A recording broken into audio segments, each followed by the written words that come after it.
Loma Linda Transgênica, bem-vindos a mais uma série do IBC. Eu sei que esse título pode parecer um pouco chocante, mas uma fruta transgênica à vista do mundo hoje em dia não é uma coisa boa, positiva, bonita, inchada, produz mais rápido, é resistente a pragas, tudo de bom aparentemente, né?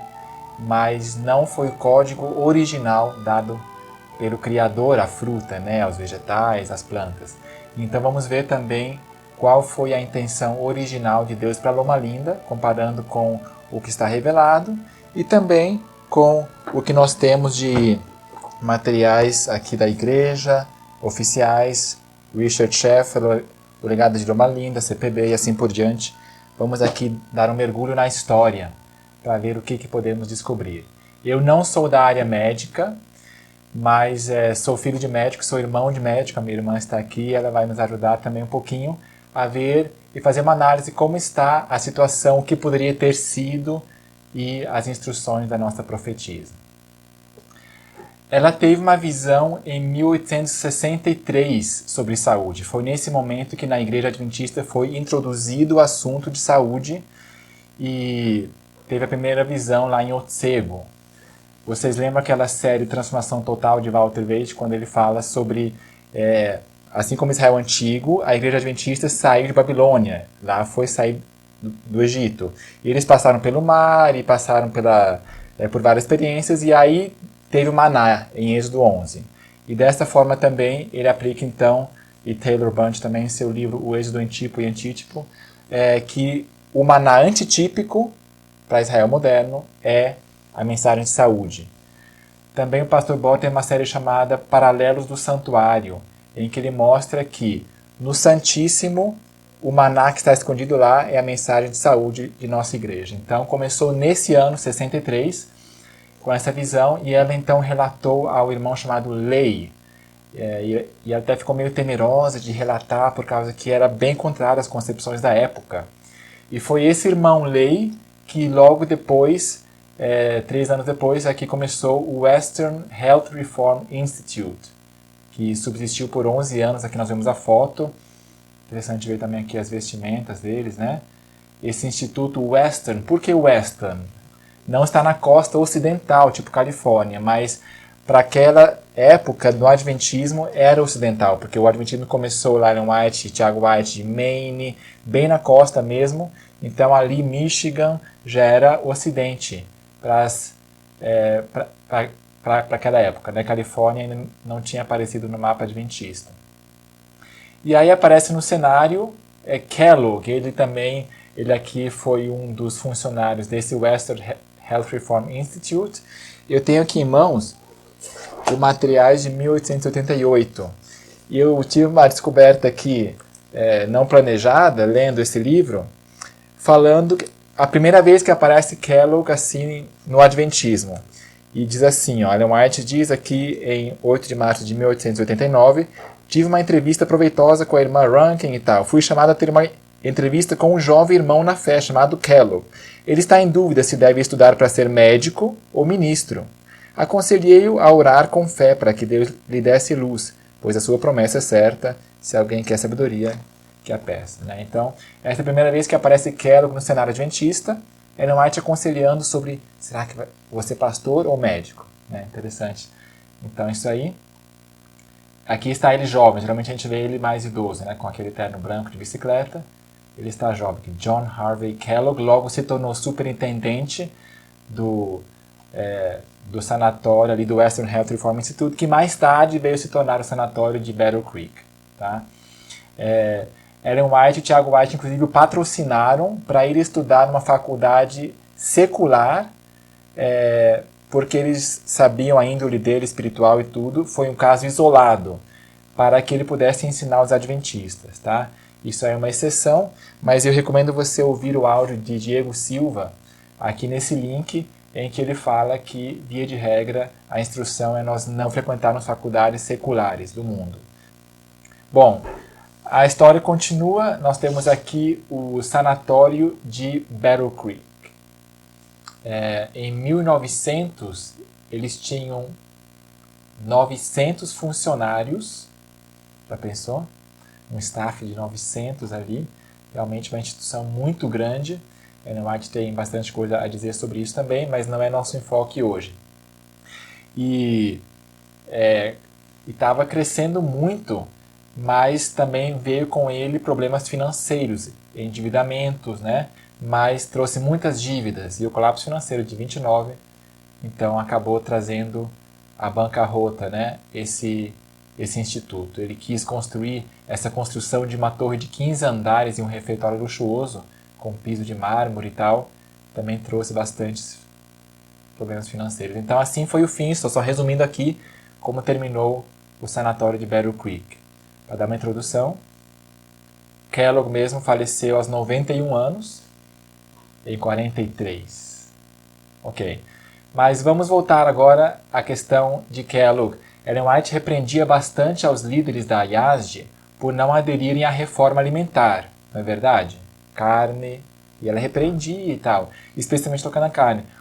O que frustrava Kellogg. Ele estava já bem mais avançado, mas os líderes da igreja não queriam seguir esse passo. A literatura denominacional tende a desconsiderar o motivo da frustração de Kellogg, que o levou a ir avante sem o apoio da organização, cujos pastores se agarravam ao consumo de carne e luta pelo poder, enquanto o empreendedor Kellogg tinha sucesso. Então, isso não está de forma alguma desculpando o seu erro. Nós reconhecemos, inclusive nesse livro aqui, Enfrentai-o, do IAG, eu descrevo aqui nesse livro, que é uma compilação, na verdade, quem descreve aqui é outro autor, é uma compilação que ele descreve o alfa com bastante vividez, e eu falo sobre o ômega. Então, nesse livro aqui, nós realmente mostramos que o misticismo de Kellogg é muito perigoso e está presente hoje cada vez mais.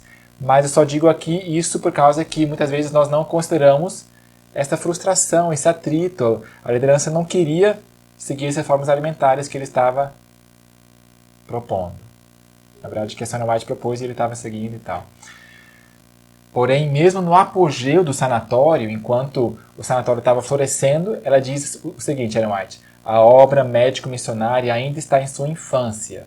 O verdadeiro significado da obra médico-missionária é conhecido apenas por poucos. Ela diz aqui que não era para ser como o sanatório de Battle Creek.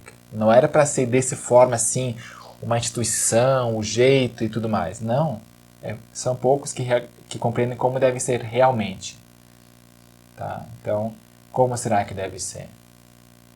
Uma das primeiras citações de Ellen White nessa questão, repreendendo o jeito que estava sendo, a reforma de saúde é um ramo da especial obra de Deus em benefício de seu povo. Vi que, em uma instituição nossa, o maior perigo seria o de seus dirigentes se afastarem do espírito de verdade presente e da simplicidade que sempre deve caracterizar os discípulos de Cristo. Foi-me dada uma advertência contra o rebaixamento do padrão da verdade em tal instituição, a fim de obter o favor dos descrentes, e assim assegurar seu patrocínio. O grande objetivo de receber descrentes na instituição é levá-los a aceitar a verdade. Se o padrão for baixado, eles terão a impressão de que a verdade é de pouca importância e assumirão uma postura muito mais resistente que antes.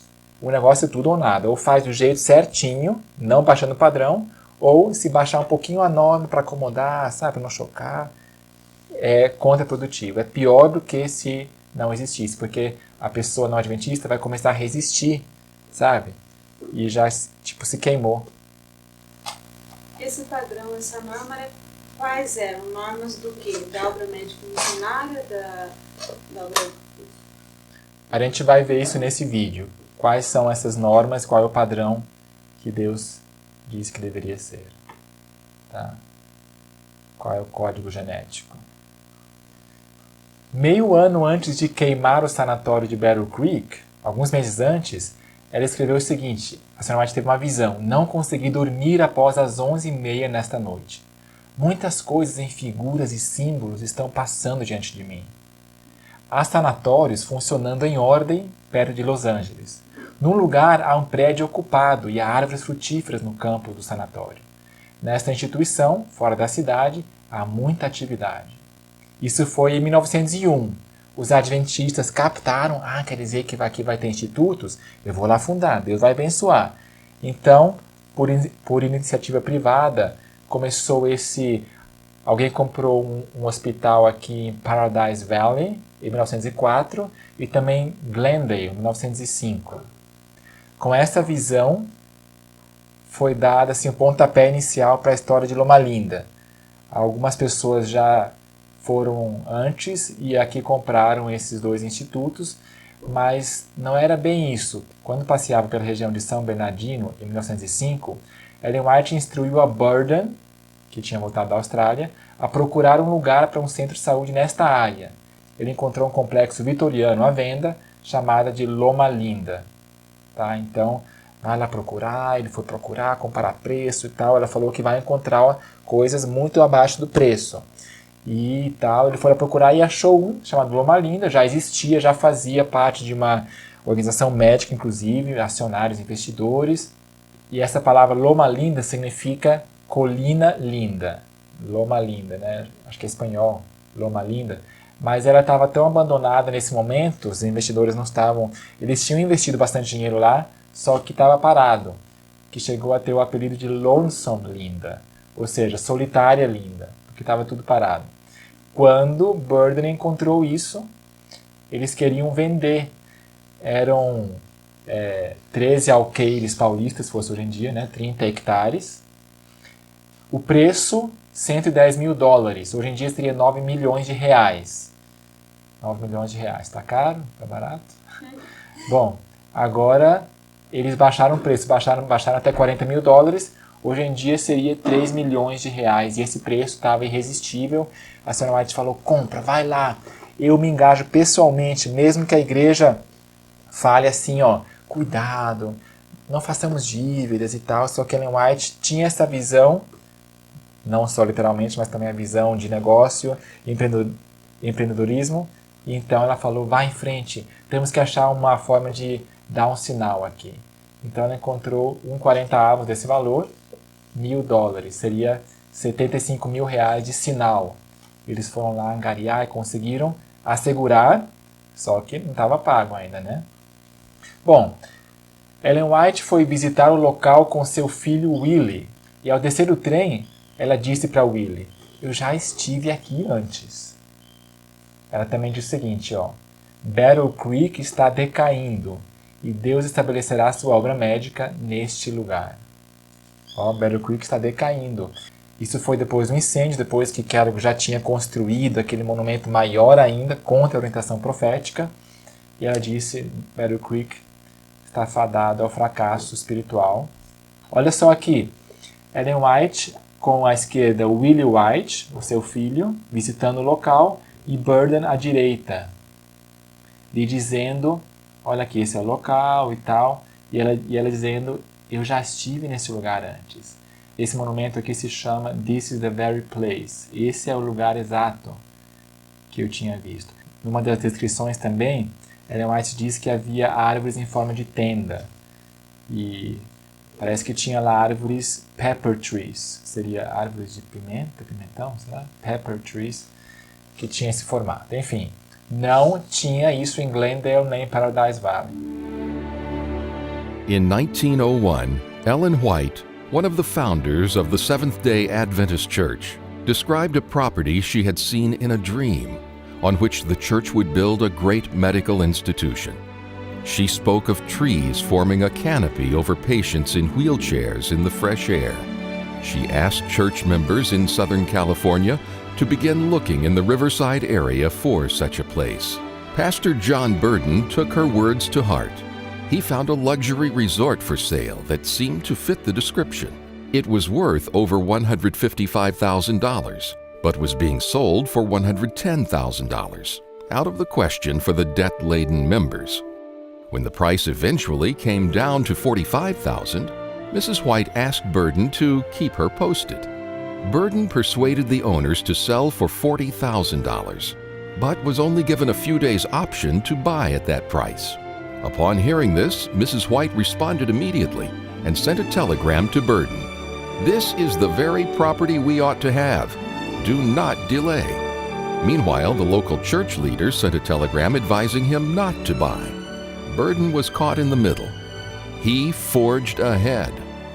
Unable to find a donor, Burden ultimately borrowed $1,000 and signed the papers on May 29, 1905. John Burden and Mrs. White began recruiting for staff, saying up front that they didn't know when they would begin to pay salaries. But as the story of the purchase of Loma Linda spread, people who wanted to help out responded from across the nation. A century of service was beginning. Ellen White diz que o plano de Deus era que avançassem além do que tinha sido alcançado em Battle Creek. Será que esse além é em tamanho de instituição ou o quê? Nesta série veremos qual era o propósito de Deus, em que sentido ir além. Tá? Loma Linda transgênica. Qual que era o código genético intencionado por Deus? Bom, a Senhora White encarregou a Burden de ir em frente. Olha, veja só, não foi nenhuma comissão da igreja, não foi a instituição Conferência Geral, ela estava assim assumindo na raça, e lembre-se que já existia Madison nessa época, 1905, 6, e era para ser no mesmo molde, a gente vai ver isso mais tarde também. Ela incumbiu Burden, que era para ser um segundo Sutherland, tá? Ele assumiu tudo, assim, fez tudo no peito, presidente da mesa administrativa, presidente da corporação, gerente do hospital e capelão, tudo ao mesmo tempo. Não existia ainda escola a essa altura, mas era um hospital, clínicas e tal. Ele era calmo, quieto, naturalmente precavido, mas capaz de fazer audácias por sua fé na palavra de Deus. Atrás de sua frieza evasiva se escondia um ardente e caloroso coração de fervor e de lealdade e confiança, e um propósito decidido para ser uma bênção para seus companheiros. A Senhora White o conhecia bem e o valorizava muito. Spalding, Christ's Last Legion. Soa bem, né? Parece esse ISO 144.000 que nós fizemos, a última legião de Cristo.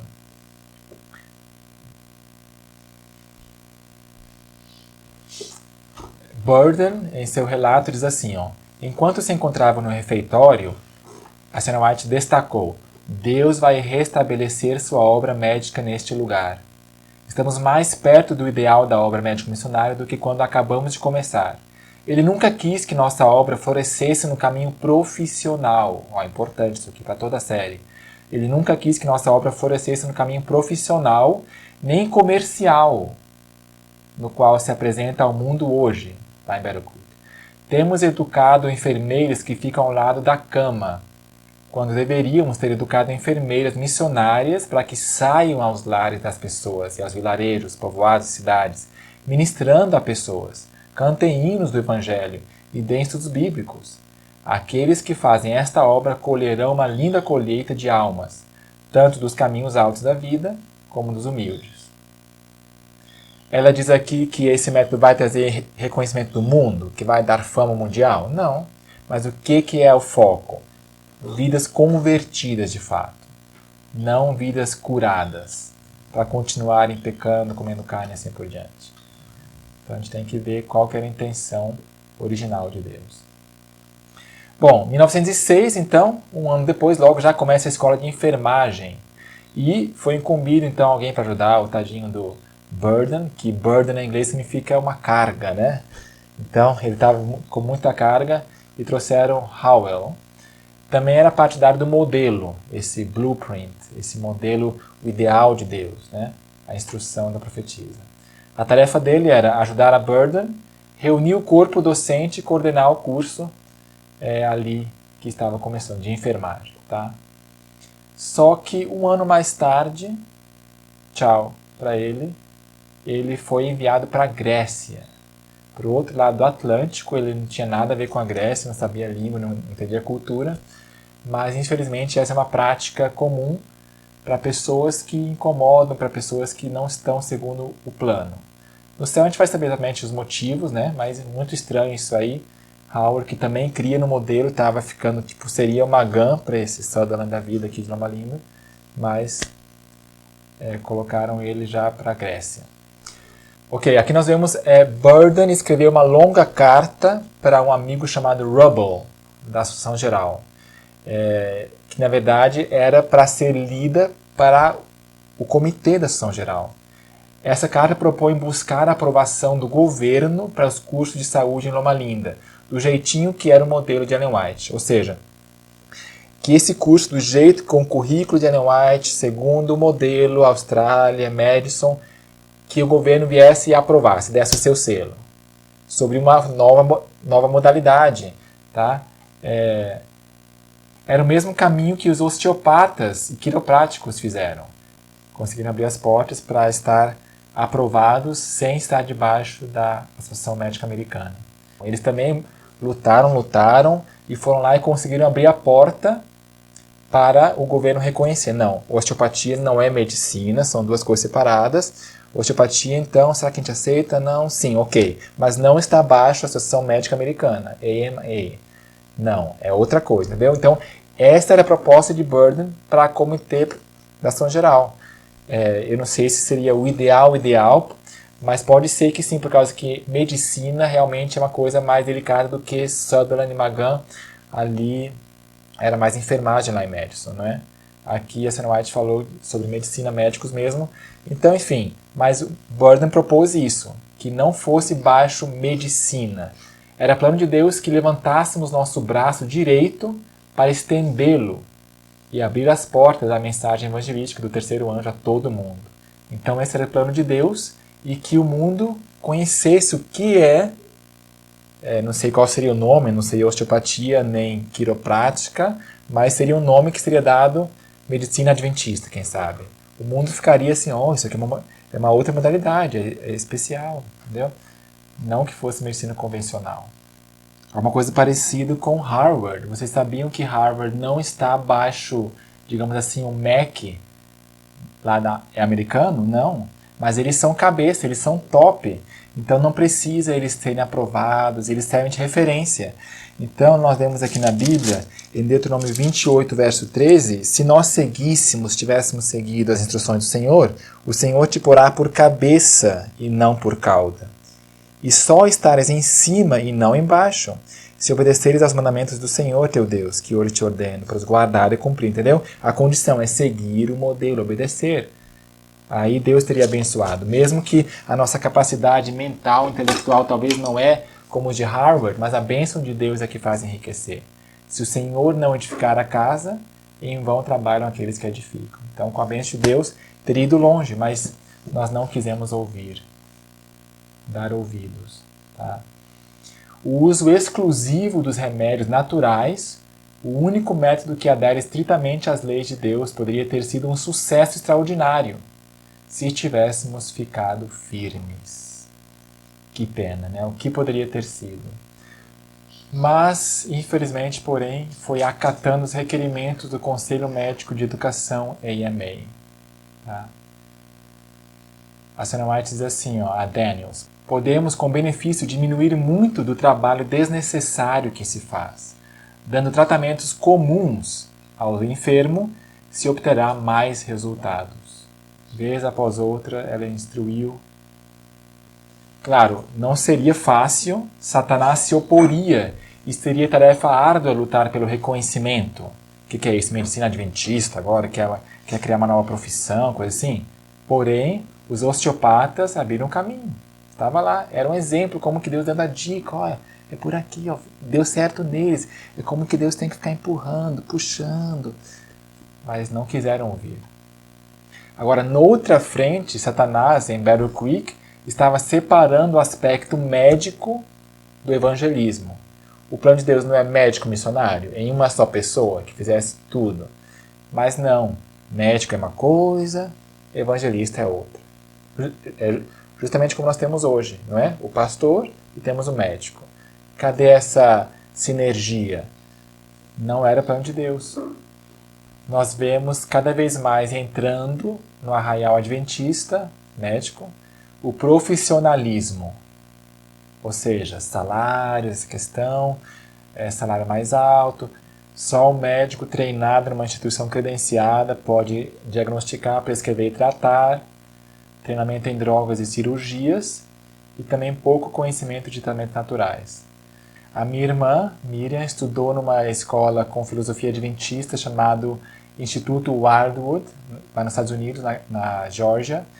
E depois de passar quantos anos lá, Miriam? 2 anos inicialmente, 6 meses, ela foi para uma faculdade mesmo médica convencional adventista e lá estudou medicina por vários anos, né? Então conta aí rapidamente, por favor, Miriam, esse contraste, você já tendo conhecido a verdade presente nessa questão de saúde e fazendo então medicina. Como se contrasta a medicina natural adventista, segundo Ellen White e tudo, com a medicina convencional adventista?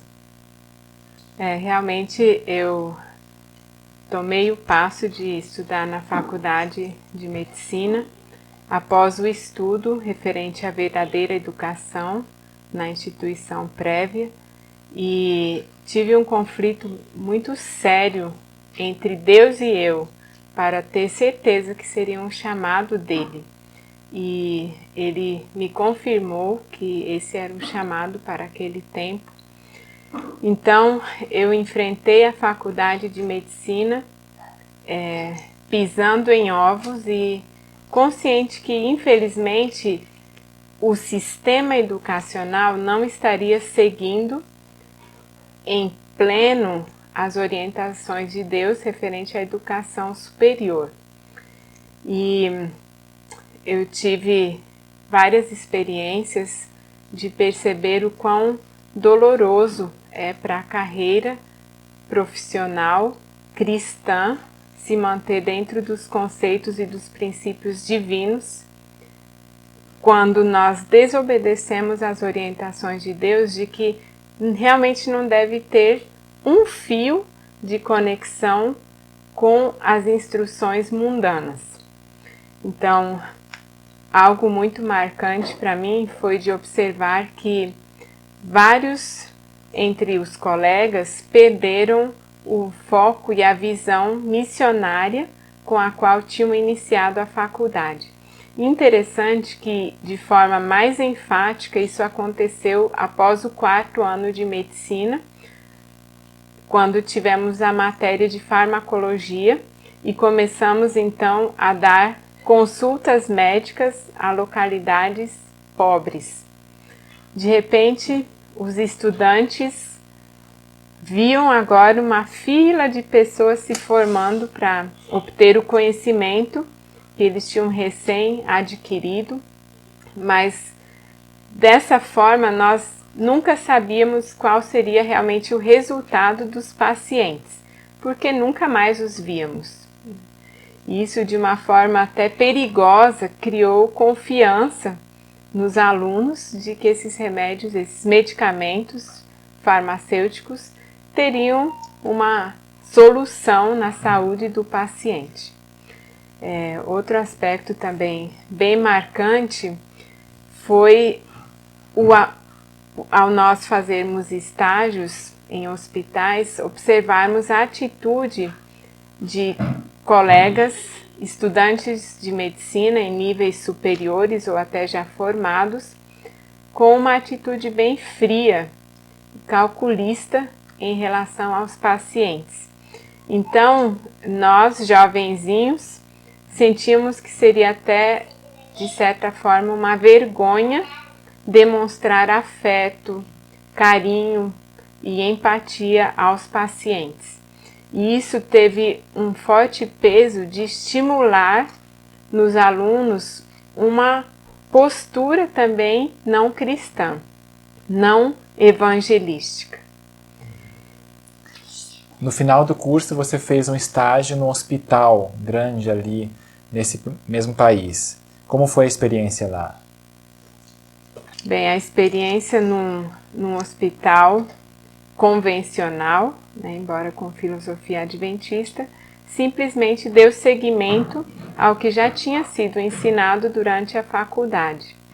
E é interessante que o currículo durante o período da faculdade médica, ele é, de forma geral, ordenado pelas indústrias farmacêuticas. Elas que impõem qual será o currículo, quais serão as matérias. Então nós vemos ali desde a base de um médico que o treinamento dele tem um interesse totalmente contrário a obra médico-missionária, que é treinar pessoas a servirem ao próximo e a aliviar o seu sofrimento físico, mental e também espiritual, conduzindo-o a Cristo. Ok, muito obrigado.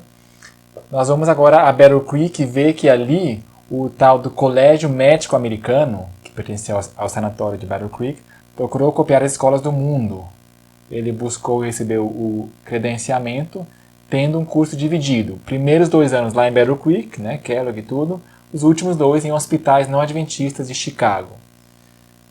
Em sua existência, a escola de Kellogg ali formou 185 médicos e faliu pelas exigências das agências credenciadoras. A AMA, a Associação Médica Americana, recebe também muito dinheiro das propagandas de farmacêuticos que fazem sua publicação na revista da associação. Então, essa é onde há dinheiro, há problema, né? E há o poder. E então, como a Miriam falou sobre a questão treinamento ditado pelas indústrias farmacêuticas. Ok, voltando à carta de Burden a Rubble aqui, ele falou sobre uma outra alternativa, que era a quarta. Na verdade, foi a terceira que ele aprovava, mas a quarta alternativa era uma escola médica totalmente equipada de acordo com a ideia do mundo, que possa vir a ser um membro da Associação de Faculdades Médicas Americanas, totalmente credenciada. E ele disse, não creio que por qualquer motivo deveríamos aprovar algo assim. Se, como diz o Espírito de Profecia, muito do que agora está incorporado às escolas médicas do mundo é tão inútil como as máximas dos escribas e fariseus. E se há estudos intrincados que certamente são maléficos para a mente do estudante, desqualificando-o para a obra que deveria fazer, e repito, se muito de seu curso é mero lixo, uma escola médica missionária eliminaria essas coisas inúteis de sua obra e adicionaria aquelas coisas mais úteis. Tá?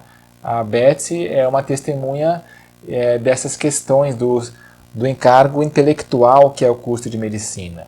Ela ficou 4 anos numa escola médica adventista, de faculdade adventista, aqui na América do Sul. E realmente, Betsy, conte-nos como foi a sua experiência e esse fardo intelectual sobre você como estudante de medicina. Isso, eu fui estudar medicina, né? Fiquei alguns anos, mas com uma diferença talvez da Miriam, que a Miriam já tinha o conhecimento da verdadeira educação, de como estudar, depois também como fazer exercício, né? Me foi inculcado bastante que eu fosse muito cuidadosa e não passar as noites estudando. E todos os dias eu fazia questão de ter pelo menos 1 horinha de exercício físico na horta. No cabo da enxada. Pois é, eu já não. Apesar de ser adventista já de 4ª ou 5ª geração, não, infelizmente ainda não tinha lido, não tinha aprendido sobre isso.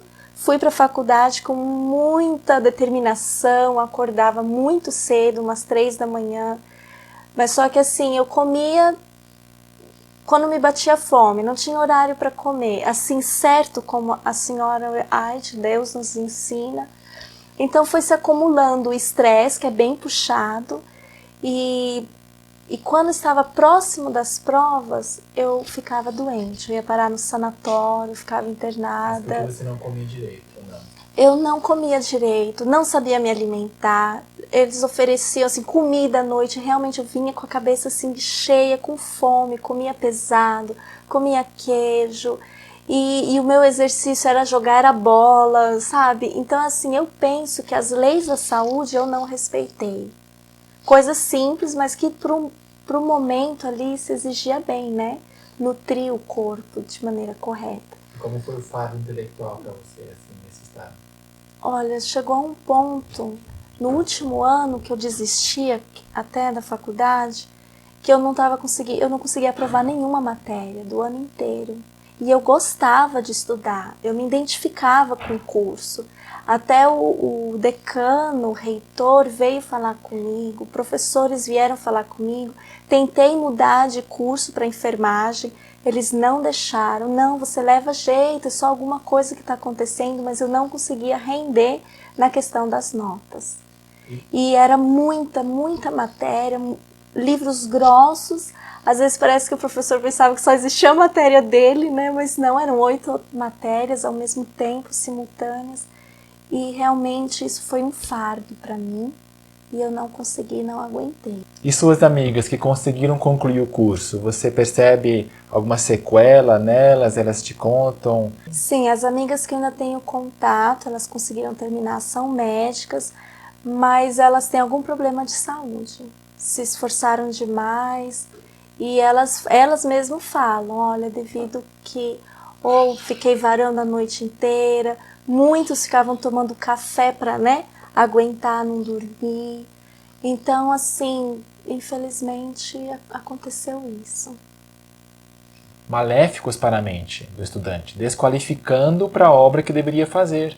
E repito, Burden diz, se muito de seu curso é mero lixo, uma escola médico-missionária, que seria correto, eliminaria essas coisas inúteis de sua obra e adicionaria aquelas coisas mais úteis, como os agentes curativos, a influência do Evangelho de Cristo, tal como é revelado no estudo das Escrituras, combinando com os remédios racionais, né, naturais em contraste com os irracionais, os 10 ramos fundamentais ensinados em harmonia com tudo isso. Esses 10 ramos, se eu entendo corretamente, era uma questão ali do governo, se exigia para que pudesse ser reconhecido como a osteopatia foi. Então, esses 10 ramos, se não me engano.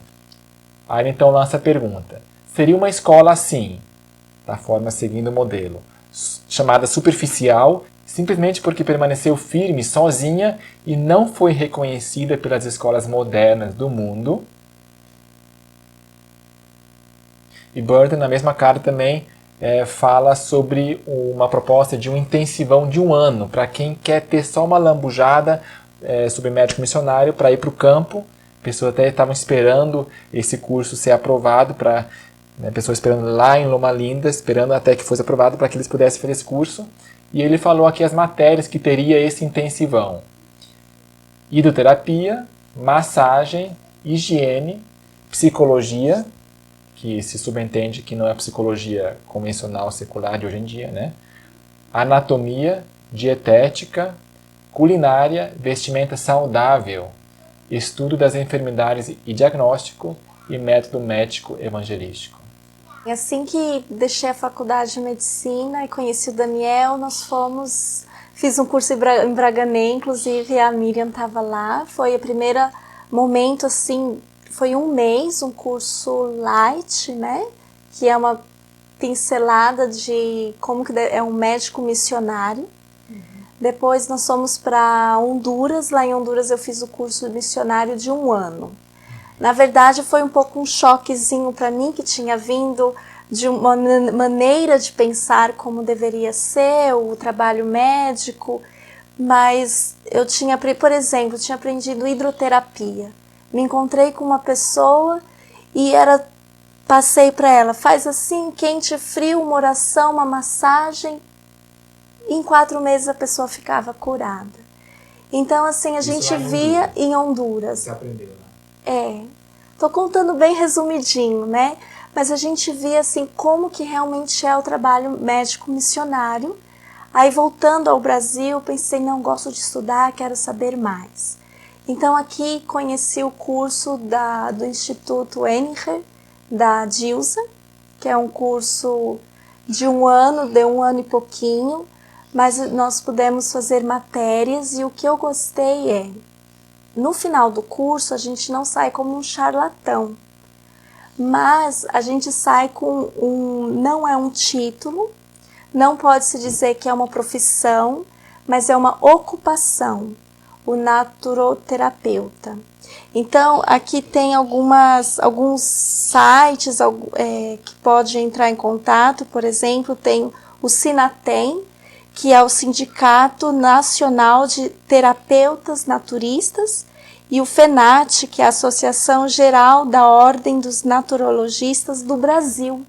Então, é uma maneira assim que eu posso estar trabalhando, eu vou nas casas, poderia ir nas casas dos pacientes, ensinar a se alimentar, fazer o tratamento, acompanhá-lo, fazer uma oração, cantar com ele, ou, por exemplo, eu tenho a programação na rádio, ou poderia... Tem N maneiras de poder trabalhar, continuar, e não é aquele jugo pesado. É um curso à distância que você fez de 1 ano, uma vez por mês? Isso, é um curso à distância que a gente se encontra, faz pela internet, se encontra cada final de módulo para aprender, discutir o assunto, né? E depois conclui, ganha então esse certificado que você pode se registrar, né, no governo, e posso ser mãe, dona de casa, e não é algo tão pesado e muito gostoso e agradável. Penso que Deus está abençoando dessa maneira.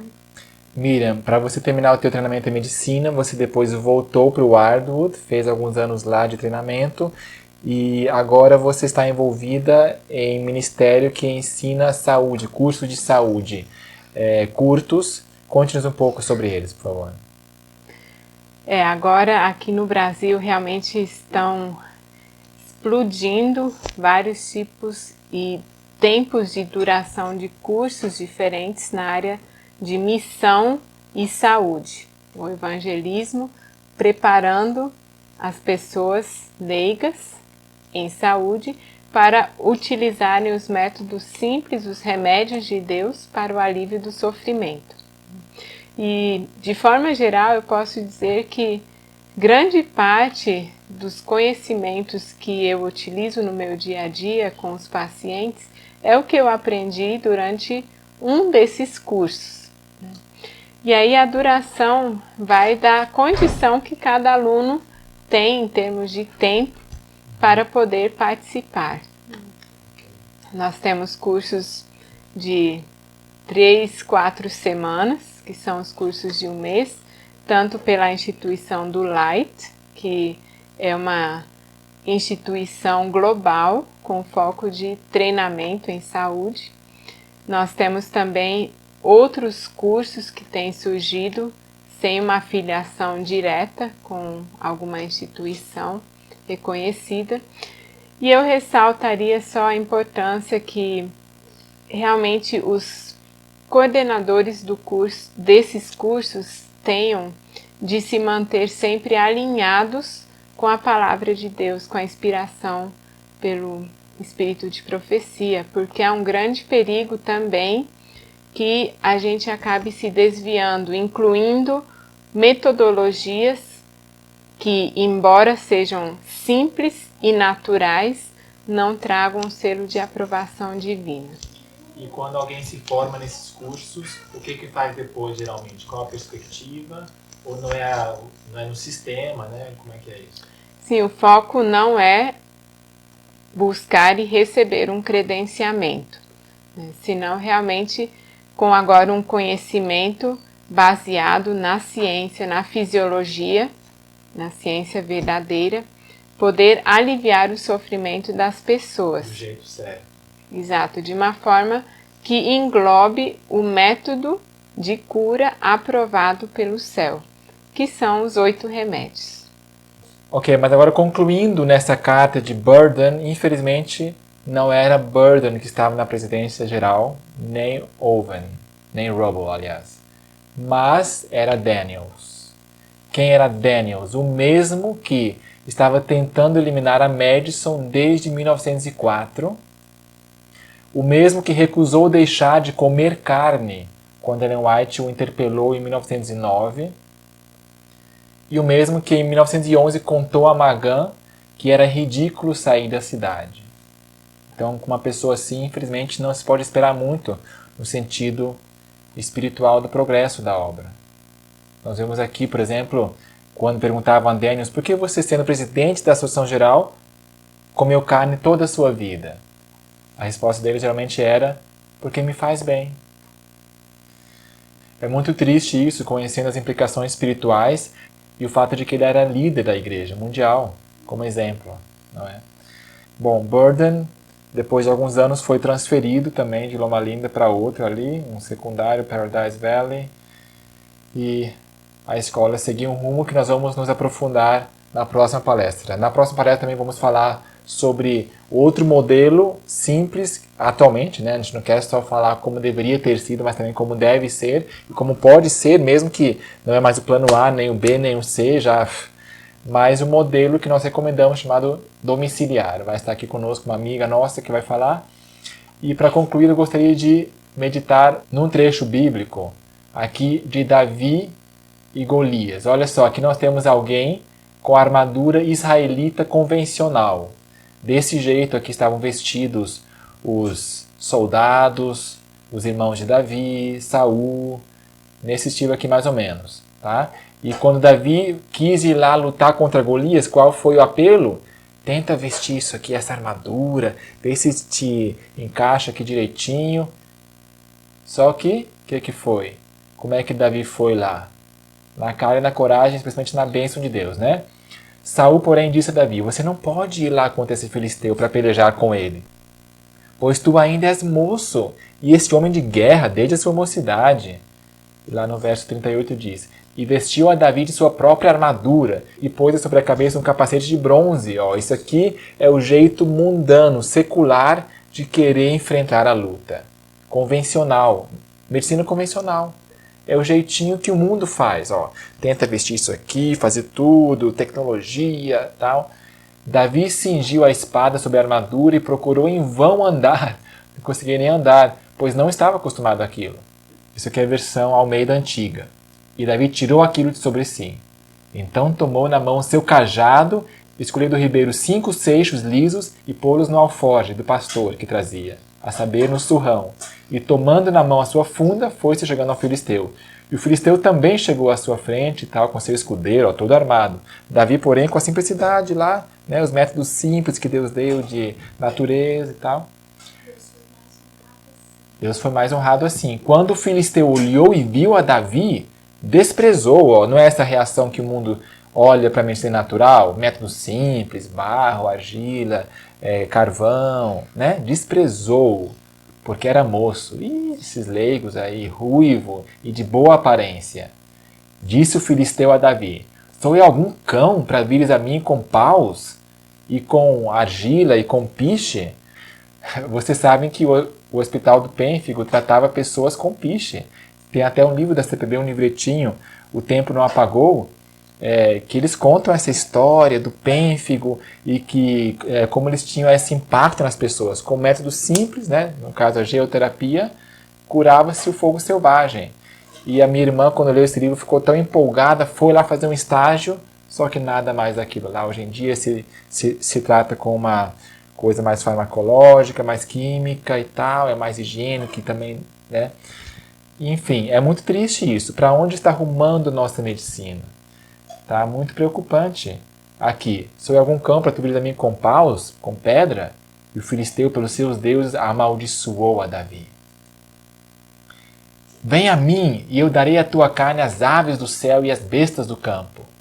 Davi, porém, lhe respondeu, tu vens a mim com espada, com lança e com escudo, mas eu venho a ti em nome do Senhor dos Exércitos. Ó, ele não fala assim, mas eu venho a ti com pedra e funda.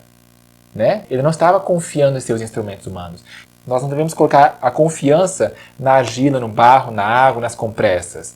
Isso são só instrumentos, como aquela pasta de figos que Ezequias lá, entendeu? Quem cura é Deus, óbvio, mas nós vamos seguir suas instruções com os meios que Deus deu para a gente chegar mais perto e Deus vai dar bênção, né? Tu vens a mim com espada, mas eu venho a ti em nome do Senhor dos Exércitos, o Deus dos Exércitos de Israel, a quem tu tens afrontado. Hoje mesmo o Senhor te entregará na minha mão. Ferir-te-ei e tirar-te-ei a cabeça. Os cadáveres do arraial dos filisteus darei hoje mesmo às aves do céu. Ó, é preciso também ter ousadia, coragem, né? Não ficar na retaguarda, com vergonha, com baixa autoestima. Darei hoje mesmo às aves do céu e às feras da terra, para que toda a terra saiba que há Deus em Israel. E para que toda essa assembleia saiba que o Senhor salva, não com espada, nem com lança, pois a batalha é do Senhor, e ele vos entregará em nossas mãos.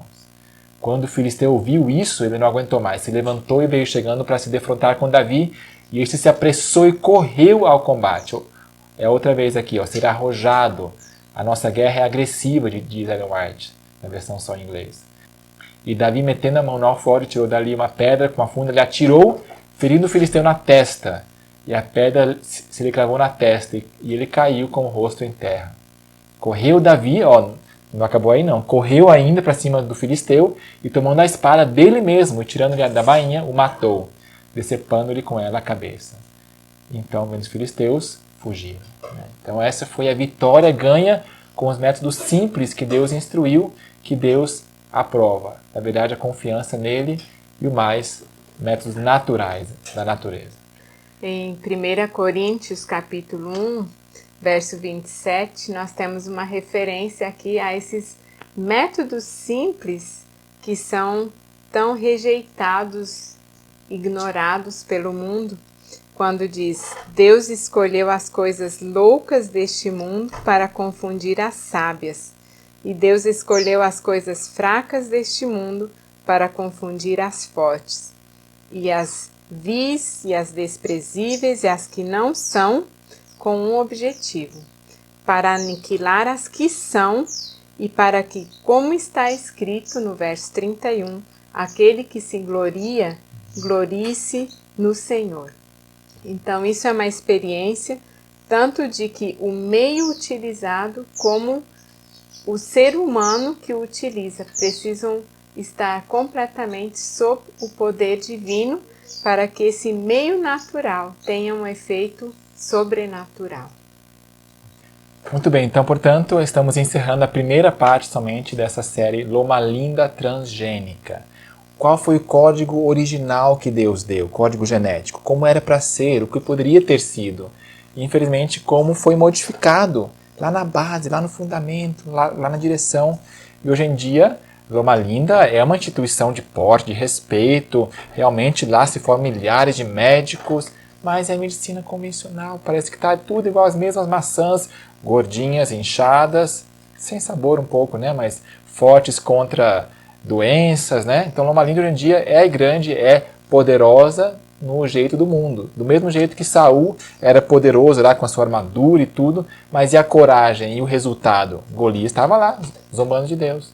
Entendeu? Então, precisamos ter mais a bênção de Deus, seguir a instrução de Deus à risca, do que a armadura convencional da medicina de hoje em dia. Entendeu? Então, vamos seguir nessa linha no próximo vídeo. Fique sintonizado, assine aqui nosso canal do IBC, no YouTube, e Deus te abençoe. Vamos orar juntamente? Ok. Senhor, queremos pedir perdão porque nós não temos seguido a Tua instrução. A nossa parte é ter vergonha de rosto, nós queremos confessar a nossa falha. Perdão, Senhor, porque a Tua instrução foi tão clara. Começando de madrugada, nos instruíste, mas nós quisemos fazer como o mundo, quisemos ter um rei como o mundo, e assim por diante. Perdoa-nos, tem misericórdia ainda do Teu povo, e que Tu utilizes a Igreja Adventista Sétimo Dia, para que esse mundo seja inundado com Teu conhecimento, do jeito certo, do Teu jeito, o jeito do código genético qual pertence a Ti. Então, abençoe-nos, Senhor, dê-nos sabedoria para como fazer a Tua obra, aproveitar oportunidades, dê-nos a audácia de Davi ao enfrentar Golias e confiança em Ti, e sem a Tua bênção nada vai acontecer. Se Tu não edificares a casa, em vão trabalho que edifica. Se o sentinela não tiver Tua bênção, em vão ele vai vigiar também. Portanto, necessitamos de Ti, queremos confiar em Ti, guie, Senhor, a nossa obra, exposição de saúde, feira de saúde, trabalho médico missionário de porta em porta, dê-nos incentivo, ânimos e portas abertas, corações abertos para a Tua honra e glória. Em nome do Senhor Jesus Cristo. Amém.